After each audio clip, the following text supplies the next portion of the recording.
Village Média sur Europe 1, le journal du village.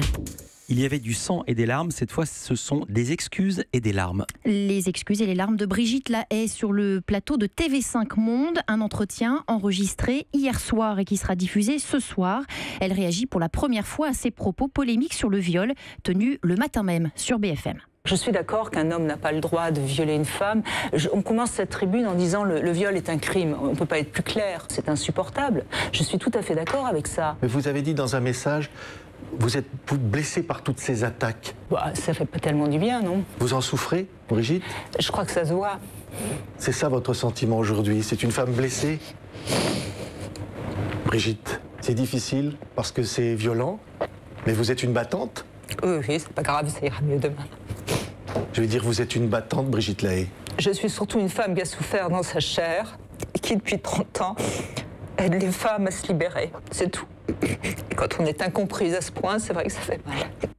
Il faut dire la phrase qui a fait polémique, elle avait dit « on peut jouir pendant un viol ». Exactement, et l'entretien dure une dizaine de minutes. Brigitte Lahaie y apparaît très affectée, très touchée par la polémique qu'elle a suscitée. À voir donc dans son intégralité ce soir à 18h30 sur TV5 Monde.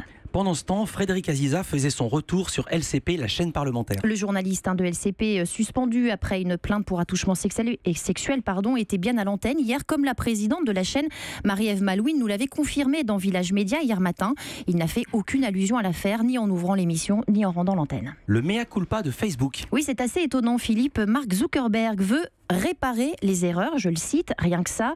Dans une lettre publiée il y a quelques heures seulement sur son compte Facebook, le fondateur du réseau social explique qu'il souhaite que le temps passé sur Facebook soit du temps bien passé. En français courant, qu'est-ce que ça veut dire? Ça veut dire priorité à l'humain et aux échanges entre proches, en gros la famille, les amis, bien avant les contenus publics. C'est donc le premier changement que vous pourrez constater, le fil d'actualité. Désormais, moins de pubs, moins de contenus publics. Facebook mettra en avant les contenus partagés par votre famille, vos amis et vos groupes. Ça paraît anecdotique, mais en réalité, c'est un vrai tournant stratégique inédit pour Facebook qui refond complètement ses contenus. Starmania sur France 3. L'opéra rock de Michel Berger et Luc Plamondon a 40 ans. Alors on peut le dire, France 3 avait programmé ce documentaire sur Starmania depuis plusieurs semaines, mais les événements et la disparition de France Gall lui donnent une autre dimension. C'est la première fois qu'un documentaire retrace l'épopée de Starmania. Ensuite, ce soir, vous verrez des images inédites de la toute première représentation. C'était en 1979. Entrez dans le Palais des Congrès. Vous avez eu la chance de trouver une place. Il n'en reste plus.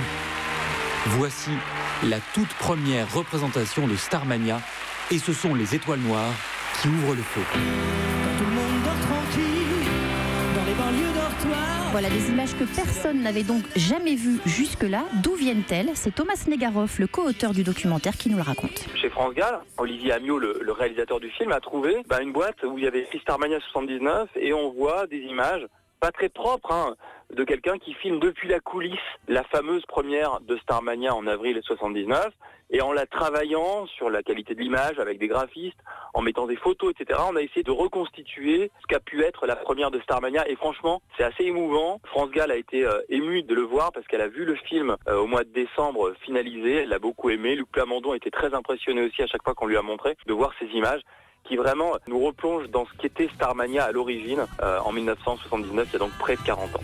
Voilà, Starmania sur France 3 ce soir, un documentaire diffusé en partenariat avec Europe 1. Europe 1.